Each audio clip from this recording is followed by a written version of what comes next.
O senador Renan Calheiros também comentou a decisão.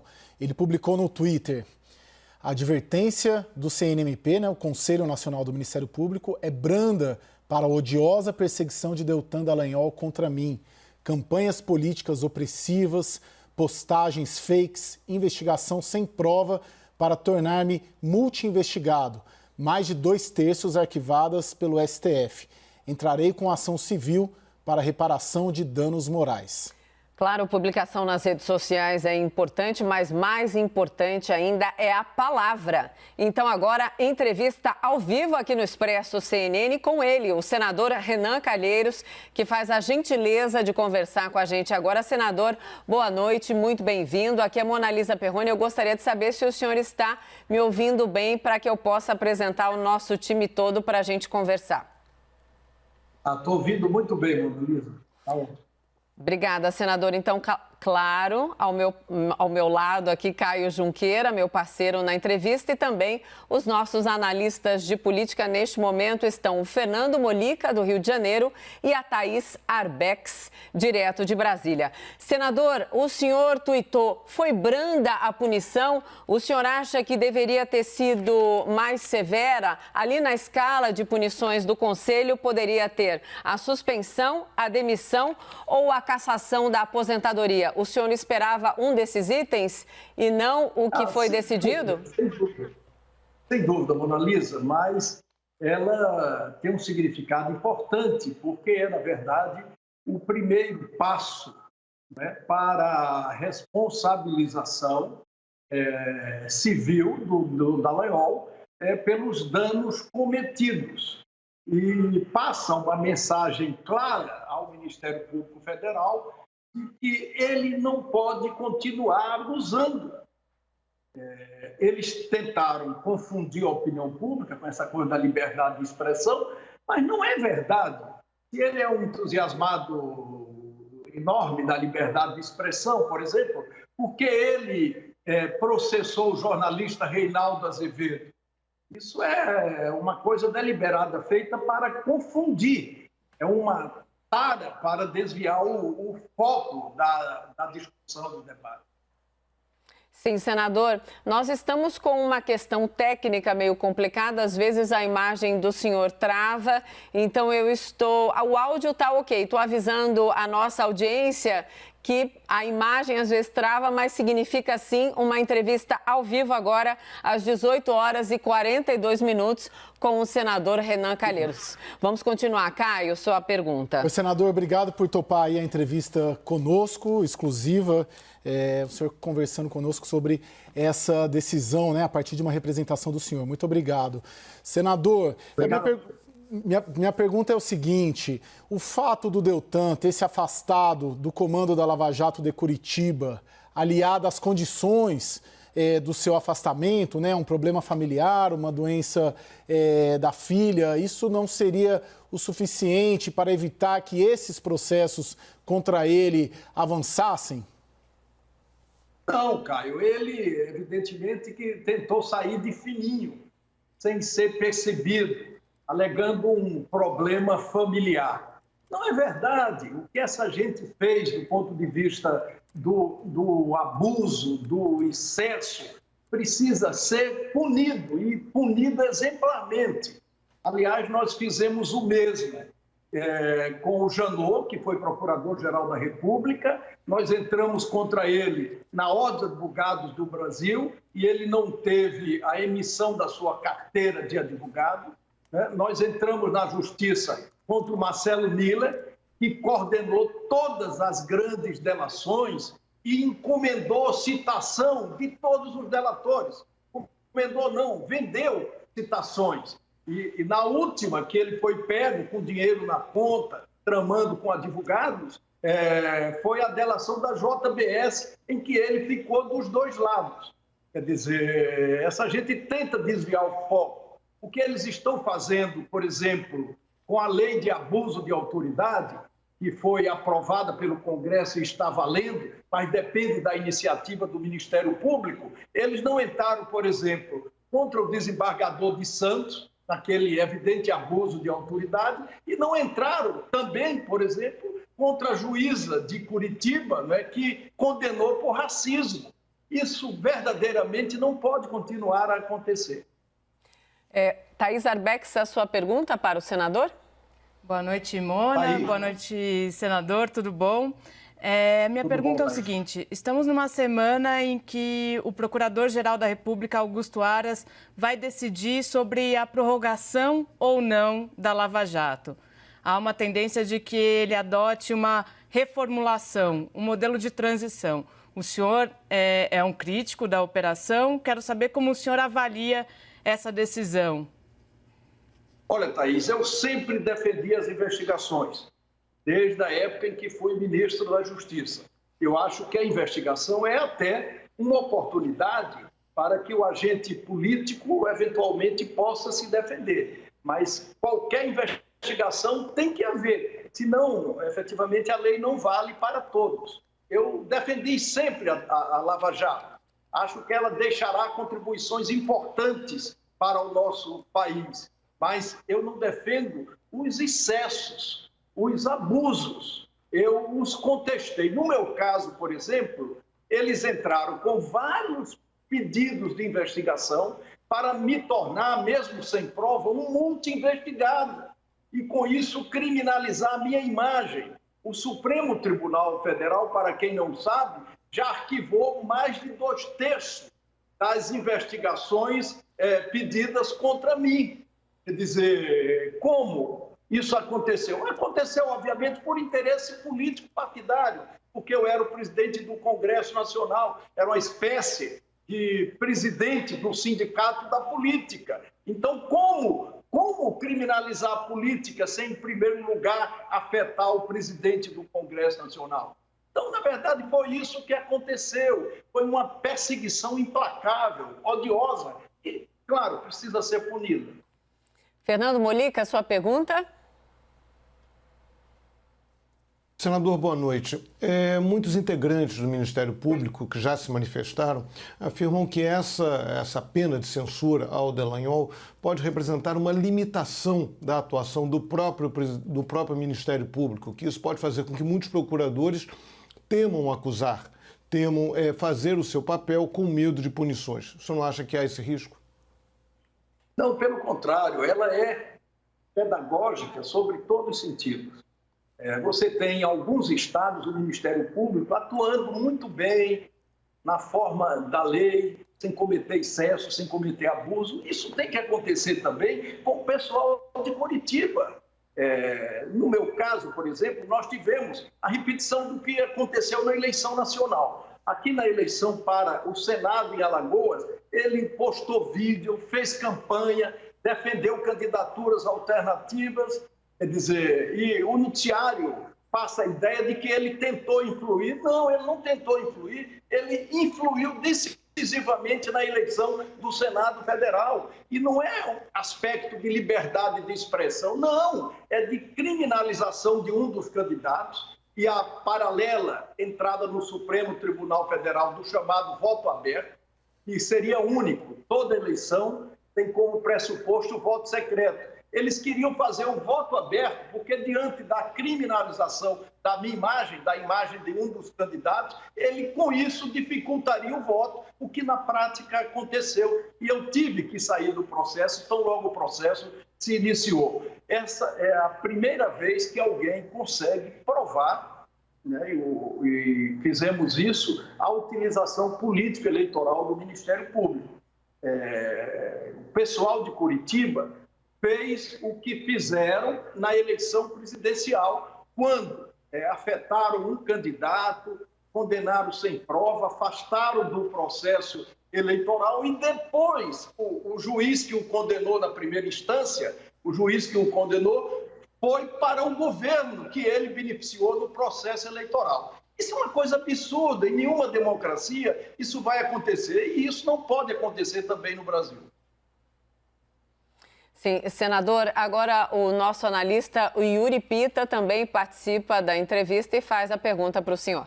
Boa noite, senador. Boa noite a todos. Senador, o senhor trouxe o contexto em que aconteceu esse caso relacionado ao Deltan Dallagnol, que foi a eleição do Senado para a presidência do Senado lá em 2019. E agora, a próxima eleição do Senado também pode ser objeto de judicialização pela discussão de permitir ou não a reeleição. Eu queria que o senhor fizesse uma avaliação do cenário que está colocado aí para essa eleição e se pode ocorrer ali o risco de uma nova contestação agora do ponto de vista judicial, não pelas mesmas questões, mas por essa discussão toda, se é permitido ou não a reeleição do atual presidente Davi Alcolumbre. Mais uma vez, boa noite, senador. Boa noite. Eu sinceramente acho que essa discussão não pode ser priorizada. Por quê? Porque essa tentativa já foi posta lá atrás e rejeitada pelo Congresso Nacional. Quando se impede a reeleição no meio de uma legislatura, é para impedir na casa um domínio duradouro e efetivo, interminável. Isso é ruim para a democracia, né? Que se fortalece na rotatividade de poder. Isso não pode acontecer. Eu não acredito que o MDB, que é o nosso partido, que é a maior bancada do Senado Federal, concorde com essa reeleição, porque é muito ruim para a instituição e eu considero também muito ruim para o Davi Alcolumbre. Eu, como presidente do Senado em 4 oportunidades, eu promulguei 36 emendas constitucionais. 36 emendas foi muita coisa, mas nenhuma em benefício pessoal de ninguém. Nenhuma. E isso não pode acontecer. Eu sou contra, eu não sou candidato, em nenhuma hipótese eu serei candidato. O MDB é o maior partido e ali não há escassez de bons quadros. Pelo contrário, nós temos excelentes nomes na bancada que podem somar no sentido de colocar o Senado ao lado dos outros poderes, trabalhando para tirar o Brasil dessa situação gravíssima que nós vivemos nesse momento. Senador, sobre a repercussão da decisão do Conselho, né? A nossa repórter, a Raquel Vargas, trouxe o tweet do procurador, mas eu queria voltar ao tweet até para que o senhor repercutisse com a gente, já que o senhor está fazendo a gentileza de conversar conosco. O procurador disse: o Conselho Nacional do Ministério Público me censurou hoje por ter defendido a causa anticorrupção nas redes sociais. Aí ele continua dizendo, de modo proativo, aguerrido e apartidário. Apartidário, senador, só para completar. Há poucos dias, Deltan Dallagnol, aqui em entrevista para a gente, para o Expresso, ao vivo, disse que faria diferente a tal história do PowerPoint, colocando o ex-presidente Lula no centro de uma organização criminosa. O senhor acha que a gente poderia entender que hoje ele teria outra atitude nas redes sociais em relação a uma disputa à presidência do Senado? Eu acho que, sem dúvida, porque ele próprio, e isso foi vazado pelas mensagens do Intercept Brasil, ele próprio, na véspera da condenação do ex-presidente Lula, ele falou para os companheiros dele, do Ministério, de que não havia prova, que ele não havia se fixado ainda numa prova. Ou seja, eles fizeram aqueles PowerPoint para exatamente criminalizar a política como um todo e dificultar a candidatura daquele que era o primeiro colocado nas pesquisas. Isso não pode ficar impune. Se isso ficar impune, será um dano irreparável. Então, não foi apartidário, é isso? Não foi apartidário como ele tuitou hoje? Não é verdade. Na medida em que você atua politicamente e você se posiciona em favor de um candidato que pertence a um outro partido, sem dúvida, Mona Lisa, que você está dando uma conotação partidária àquela sua participação, àquela sua ação. Foi o que aconteceu no episódio da eleição da presidência da República e foi o que aconteceu no episódio da eleição para o Senado em Alagoas, quando ele gravou vídeos, curtiu fakes, passou adiante e tentou influir na eleição de um outro candidato. Na medida em que ele faz isso, ele atua partidariamente e foi isso que nós comprovamos na representação ao Conselho Nacional do Ministério Público. Senador, eu queria sair também um pouco de Lava Jato, como meu colega Yuri Pita, e falar um pouco de política. Eu queria que o senhor analisasse esse crescimento da popularidade do presidente Jair Bolsonaro, especialmente na sua região, o Nordeste. A gente já pode dizer que o Nordeste já é mais Bolsonaro e menos Lula? Não, ainda não, né, Caio? Eu, numa entrevista que fiz aqui à CNN, eu fiz uma avaliação da conjuntura pré-pandemia. Depois eu vim para Alagoas e me dediquei aqui a ouvir a população, seus clamores, a necessidade. Só na próxima semana estarei voltando a Brasília. Eu tenho exercido o meu mandato aqui remotamente, votando nas votações que ocorrem lá no Senado Federal. Mas eu entendo que o presidente ele continua errando. O pronunciamento que ele fez no último 7 de setembro é uma demonstração do que digo. Ele defendeu valores democráticos, a liberdade e, com a mesma ênfase, defendeu o golpe militar de 64. Isso não pode acontecer. Quando você elege o presidente da República, seja ele de direita, de esquerda, de centro, seja o que for, você o elege para ser pacificador do país, não para jogar na divisão da sociedade e defender nichos de interesse. Isso não pode acontecer. Quer dizer, eu acho que ele precisa fazer uma revisão. O aumento da popularidade do Nordeste aconteceu, todos sabem, muito em função do auxílio emergencial e das visitas que ele tem feito ao Nordeste. Mas é assim, eles se preparam para desproteger a população com o fim do chamado auxílio de emergência e com a sua redução de setembro a dezembro. É evidente que isso também vai causar uma repercussão muito grande na sua popularidade, não só no Nordeste, mas no Nordeste também. Thaís Arbex. Senador, eu quero também ir um pouco para a pauta política barra econômica. O governo entregou há poucos dias a reforma administrativa, há também a reforma tributária, há uma discussão sobre o Pacto Federativo. Quero saber como o senhor enxerga essa agenda econômica no Congresso. Quais são as chances reais dessa agenda avançar? Não, eu acho que toda reforma do Estado ela é importante.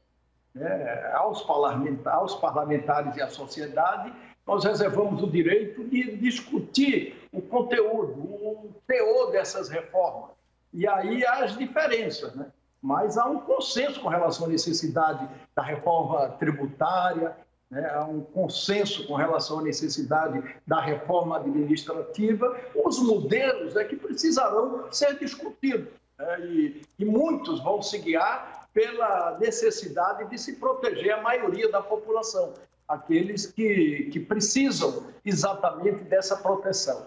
O aumento do dólar no Brasil elevou o preço dos produtos da cesta básica, exatamente no momento em que você corta pela metade o auxílio emergencial, e você tem uma evidente queda do salário em função da pressão da flexibilização trabalhista que houve lá atrás.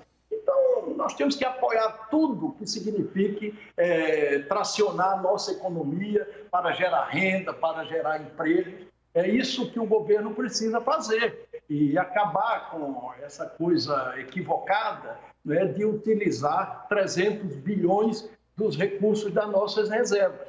Não, isso não vai efetivamente resolver nada. Nós temos que fazer as reformas e nós temos que proteger a população para garantir o mercado interno, o aumento do consumo e, com isso, fazer a recuperação do crescimento da nossa economia. Eu acho que o Congresso vai, mais uma vez, apoiar na medida em que essas coisas estejam acontecendo. Yuri Pita.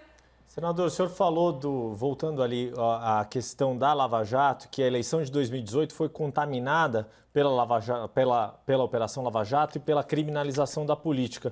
O senhor acha que esse cenário não vai se repetir agora, em 2020, nas eleições municipais? A pandemia vai predominar na pauta? E para 2022, qual o cenário que o senhor vislumbra e que forças que podem estar unidas? O senhor tem feito um discurso de bastante oposição à condução pessoal do presidente Jair Bolsonaro no governo. Que forças que o senhor vê sendo capazes de fazer uma oposição de fato na eleição de 2022?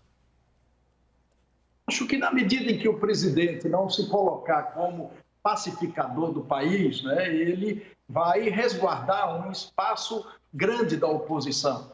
E na medida em que ele cortar pela metade, como já cortou o auxílio de setembro a dezembro, né, e acabar com o auxílio ainda mesmo enquanto perdura a crise econômica e a Covid, quer dizer, isso será muito ruim, porque desprotegerá a parcela mais pobre da população no exato momento em que ela precisa mais, né? Em que ela, com o auxílio ou com o fortalecimento de um programa social consistente, poderia participar dessa retomada do crescimento da economia. Eu acho que uma criminalização, respondendo a sua pergunta, igual a que aconteceu na eleição de 2018, jamais acontecerá no Brasil, jamais. Porque em 2018, uma decisão, inicialmente de um juiz de primeira instância, sem prova, absolutamente sem prova, e com interesses políticos e partidários, condena um candidato que era o favorito, né? E criminaliza a política como um todo, generalizadamente. Eu acho que aqueles que cometem crimes precisam ser punidos, mas não dá para generalizar. É preciso separar sempre o joio do trigo. E naquela eleição isso não foi possível. Isso tudo acabou ensejando a eleição do presidente Bolsonaro, que já tomou posse com o Moro, que o beneficiou como ministro da Justiça. Então, uma criminalização como essa jamais acontecerá no Brasil. E aqui em Alagoas, o Deltan Dallagnol gravou vídeos defendendo um perfil de candidato ao Senado e indicando outros candidatos. Isso não pode acontecer depois de ter me criminalizado com uma lista interminável de investigações. E depois do Marcelo Miller, que coordenou todas as grandes delações de Odebrecht, OAS, JBS, o Marcelo Miller coordenou, em nome do Dallagnol e da Lava Jato, todas essas delações, sem exceção, e fez acordos financeiros. Depois foi pego com dinheiro na sua conta e nunca foi punido. Pelo contrário, ele passou num concurso para ser juiz de primeira instância. Quer dizer, essa impunidade tem que acabar, porque senão você vai generalizar essa culpa e a sociedade não perdoará ninguém. Nós temos que fazer a nossa parte. Qualquer pessoa de bom senso no Brasil sabia que esses excessos da Lava Jato, eles teriam um fim. Chegaria um momento, né, e que ele viria. Essa decisão de hoje ela é importante porque chegou, né, veio uma trava para impedir esses abusos e essa perseguição. Senador, continuamos aqui no Mosaico da Informação, fazendo perguntas para o senhor. O Fernando Molica de volta com mais uma pergunta para girar aí todo o nosso time. Molica. Senador, o presidente Jair Bolsonaro perdeu popularidade, vinha perdendo popularidade ao longo do ano passado, início desse ano, e apesar da crise econômica, da pandemia, ele recuperou essa popularidade. Muita gente atribui isso ao auxílio emergencial. Agora, o senhor acha que o governo está sendo competente na administração e formar essa popularidade, ou é a oposição que está sendo incompetente, que foi incapaz de criar um discurso para combater o governo Jair Bolsonaro? É mérito de um ou é demérito de outro, senador? Não, eu acho que são as duas coisas, né? Você tem no mundo todo e no Brasil também uma crise de liderança. É evidente que há uma crise de liderança comprometida em alguns aspectos pelos excessos e pelos abusos da Lava Jato. Isso é uma parte. Eu considero que há uma crise de liderança, sobretudo no Brasil. E o Bolsonaro, o erro que ele continua cometendo, e eu tenho dito isso, é que em função de um projeto de reeleição, ele abre mão de governar. O presidente da República não pode abrir mão de governar, de colocar políticas, de pacificar, de chamar todo mundo para conversar e de defender os valores democráticos, sem essa coisa de você tentar confundir no mesmo discurso a defesa da liberdade, da democracia e do golpe de 64, né? São coisas inconciliáveis. Eu acho que ele continua a errar quando continua a fazer isso, apesar das pessoas terem dito a ele mesmo, né, ou através de entrevista, como estamos fazendo agora, de que esse erro não pode persistir. A popularidade no Nordeste e no Brasil, evidentemente que aumentou, né? Aumentou, como você falou, em função do auxílio emergencial. Claro que vai ter um reflexo, a sua redução para a metade, para R$300, e vai ter um reflexo maior a partir de janeiro, quando esse auxílio acabará. É por isso que o Congresso precisa se unir apartidariamente, não apartidariamente do Dallagnol, para que nós possamos votar todos os itens da pauta do Covid-19, né, e votar tudo que ajudar a economia a recuperar sua capacidade de crescimento. Sim, senador, o senhor disse que o Congresso, né, precisa se unir por essa pauta importante, então, para a população brasileira. Não tem como deixar de fora as brigas constantes entre o ministro da Economia, Paulo Guedes, e o presidente da Câmara, Rodrigo Maia. Tudo que tem ali é o contrário de união nesse momento. A gente até brinca aqui no Expresso CNN, que é aquela frase: agora estou de bem, agora estou de mal. Mas a agenda para ser votada é urgente, é muito importante, e o presidente da Câmara, Rodrigo Maia, disse que vai tocar tudo, independentemente ali das questões de uma discussão ou outra com o ministro. O senhor, como experiente político, acredita nisso? Dá para descolar? Então, em primeiro lugar, eu acho que essa briga é uma tolice, parte a parte. Eu sou amigo do Rodrigo e sou amigo também do Paulo Guedes. Eu acho que eles defendem pensamentos muito semelhantes. É preciso construir uma convergência para que o interesse nacional não seja colocado de lado. Eu, até com a minha presença, já tentei ajudar lá atrás, no cenário pré-pandemia, e a partir da minha volta a Brasília, eu vou tentar novamente colaborar para que isso efetivamente aconteça, para que eles superem essa birra, essa briga interminável e passe a defender o interesse nacional, que significa, em português claro, a retomada da economia, a geração de emprego e renda e as efetivas reformas do Estado brasileiro que precisam acontecer, continuar acontecendo. Senador, eu vejo o senhor falar de abusos, excessos, criminalização da política. É um discurso também que os advogados críticos à operação da Lava Jato também têm. Mas minha pergunta é, não foi a política tradicional que também se criminalizou, que cometeu abusos, que cometeu excessos, que foram revelados pela Operação Lava Jato, no caso da Lava Jato especificamente, ao entrar no aparato estatal para desviar recursos e financiar campanhas? Não dá para a gente fazer essa análise também sobre o caminho inverso, sobre a outra mão, ou seja, a Lava Jato, segundo o senhor, cometeu excessos, mas a política tradicional que ela investigou a Lava Jato também cometeu lá seus excessos, não? Caio, a política cometeu muitos erros. E claro que, em cometendo erros, precisaria pagar por eles. Daí a necessidade das investigações da Lava Jato. Isso é absolutamente defensável.